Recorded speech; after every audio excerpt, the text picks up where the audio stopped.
everyone, my name is Feilicia Gunawan. I'm from grade 12 science and today I will be doing a chemistry experiment known as the Whoosh experiment. Before we begin, it's very important to prepare our safety equipment such as our gloves, our mask, as well as our face shield. Because today we will be playing with fire, so it's advisable to wear a face shield or safety goggles so that the fire will not get to your face. And also, if you have long hair like me, it's advisable to tie your hair with a hair tie or bring it back with a bandana to prevent it from interacting with our experiment. So now that we're ready, let's get started. First things first, what you have to do is to prepare all of the materials needed. First, over here you can see I have 1, 2, 3, 4 hard plastic bottles.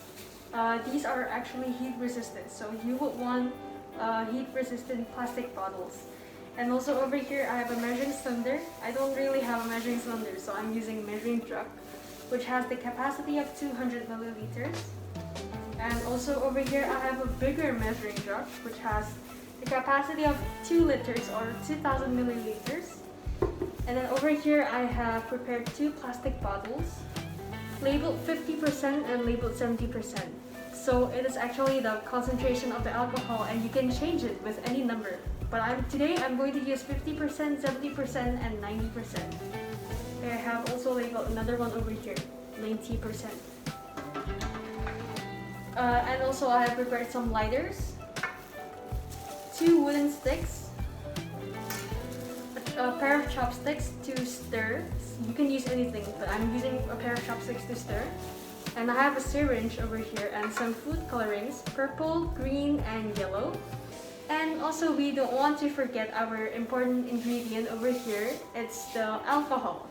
Now the thing is, I only have one concentration of alcohol, which is 96%.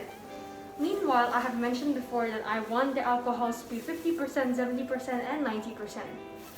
What do? Let me show you. So first, what you want to do is to pour the 96% alcohol into the bigger jug. And I'm doing this because I don't have a cone, so it's going to be harder for me to pour it into containers that have a small neck.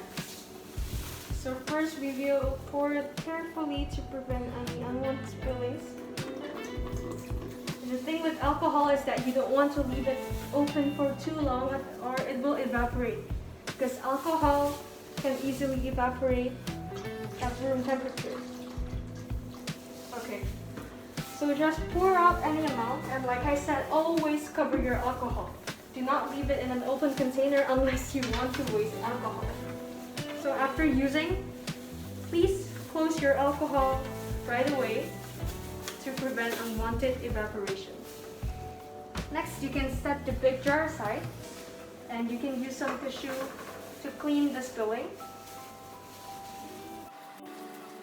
So let's say at home you only have 500 milliliters of 96% alcohol and you want to make this 96% alcohol into a 90% alcohol.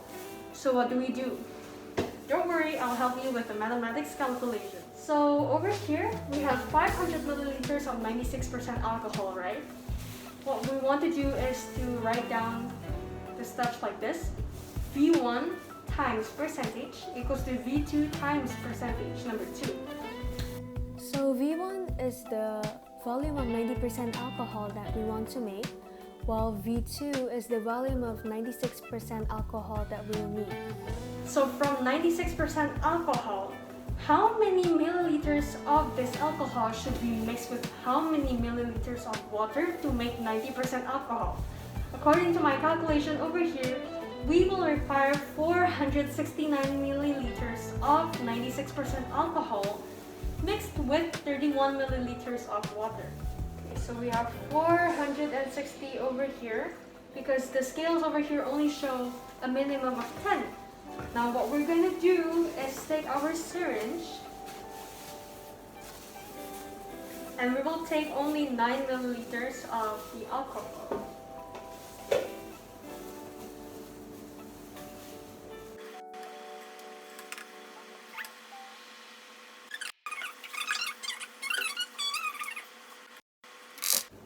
There you go, now you can set your syringe aside. this is 469 milliliters of 96% alcohol. Now we just need 31 milliliters of water. So what we're gonna do is grab this.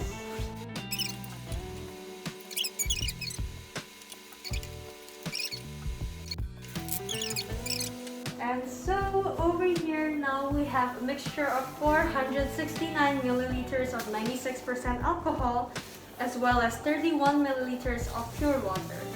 So when we give it a twist, this will form a 90% alcohol. This is a 90% alcohol. Now from this 90%, I will first dilute some of it to make 70%. So according to my calculations again, what you can do is to grab 117 milliliters of 90% alcohol. So we will take the one that's labeled 70%. Okay. Okay, this is 110 milliliters of 90% alcohol. We have 117 milliliters of 90% alcohol in this bottle. So what we want to do is to add another 33 milliliters of water.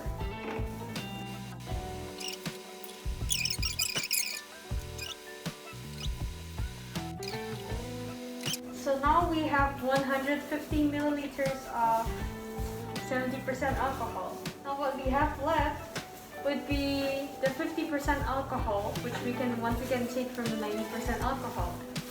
So if we wanted to make 150 milliliters of 50% alcohol, what we're gonna do, according to my calculations once again, we'll need 83 milliliters of 90% alcohol.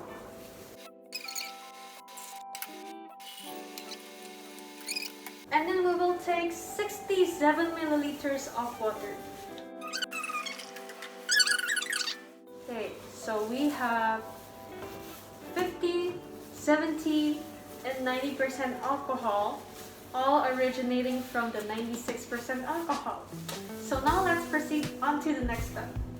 Okay, so now after we have successfully made 50%, 70%, and 90% alcohol from the 96% alcohol, what we can do is use the food coloring to color it to make it more easier to differentiate the alcohol concentrations. What you want to do is first take your chopstick or whatever you're going to use for stirring, and perhaps I want to go according to the colors of the rainbow. So maybe for the 50% I'll be using yellow food coloring, and we just want very little.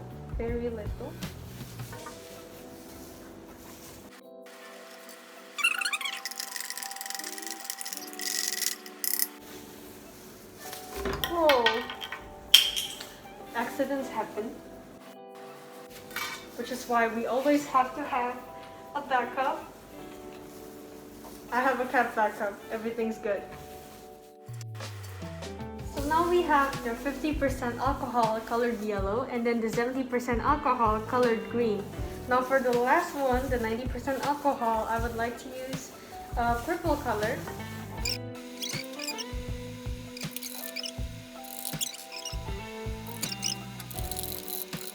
So now we have colorful shades of alcohol. First is the 50% yellow alcohol, second is the green 70% alcohol, and lastly we have the 90% alcohol. So now what we want to do is to grab our heat resistant bottles, and over here I have labeled it. One is 50%, 90%, and then the other one is 70%. Let's start with the 50%, 20 milliliters of the 50% alcohol using your syringe.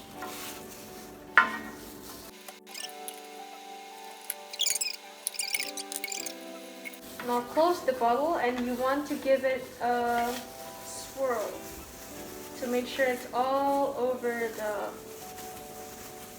bottle. Then now we can add another 5 milliliters.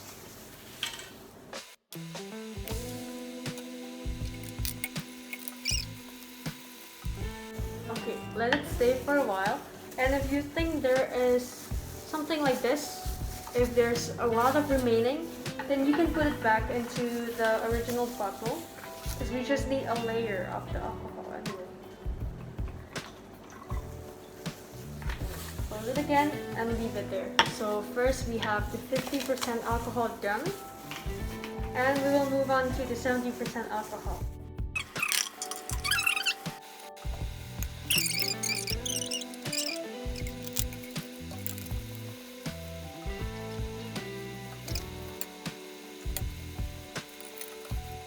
So now we are good to go, and you can grab your lighters and you can grab the wooden sticks and you can go to outdoors and look for a place with good ventilation.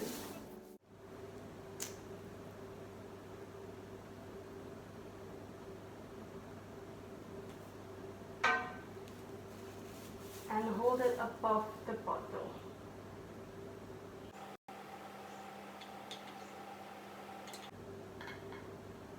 Okay, can you see that? That's awesome. But since it's only 50% alcohol, so the impact wasn't that good.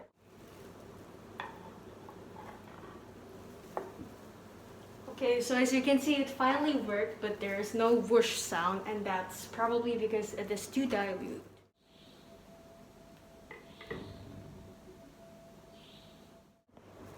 So now we will try with the 70% alcohol and see what will happen. What difference will it make?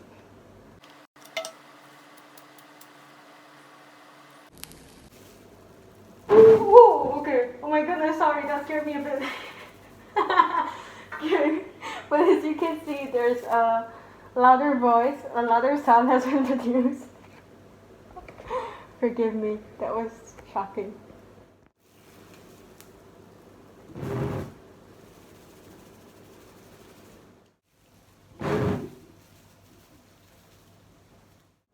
So now let's proceed with the 90% alcohol and see what difference it will make. Oh my goodness, okay. So that was not my voice. That was the voice created by the bottle. And maybe because we have cleaned the alcohol more thoroughly, so there are no deformations on the bottle.